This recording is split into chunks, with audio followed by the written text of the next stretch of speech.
नोकरभरती ज्यांना संधी मिळालेली नाही अशा लोकांना कुठेतरी व्यवसाय करता यावा म्हणून मला वाटतं करवीर पासून या गगनबावड्यापर्यंत किंवा कोल्हापूर जिल्ह्यातली एकमेव बँक असेल की ज्याच्यामध्ये अण्णासाहेब पाटील महामंडळाच्या माध्यमातून तरुणांना कर्ज प्रकल्प उपलब्ध करून देऊन त्या तरुणांना स्वतःचा व्यवसाय उभारून स्वतःच्या कुटुंबाला हातभार लावण्यात जर कोणी मदत केलेली असेल तर ती सन्माननीय विद्यमान चेअरमन एकनाथ पाटील साहेब यांनी केली.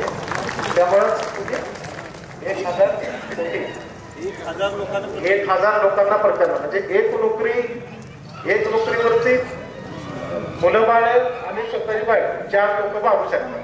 आता 1000 लोकांना व्यवसाय उभारला त्या व्यवसायातून कितीतरी लोकांना नोकऱ्या उपलब्ध होतात. त्यामुळे हजारो कुटुंबांना किंवा एक त्याच्यावरती डिपेंड असणाऱ्या 1000 किंवा 2000 कुटुंबांना व्यवसायाने नोकरीतून उत्पन्न मिळवून दिलं तर आणि उत्कृष्टरित्या या बँकेचा जो आलेख आहे तो आलेख असाच वाढत चाललेला आहे. 5 वर्षाची तुलना आणि आताची जर तुलना बघितली तर याच्यातला ग्राफ एकदम ड्रास्टिक चेंज होऊन वरती झालेला आहे. असाच आलेख जर आपल्याला या बँकेचा वरती चढता ठेवायचा असेल तर सन्माननीय एकनाथ पाटील साहेब आणि या पूर्ण पॅनेलला प्रचंड बहुमताने विजय करा असं मी आवाहन करतो.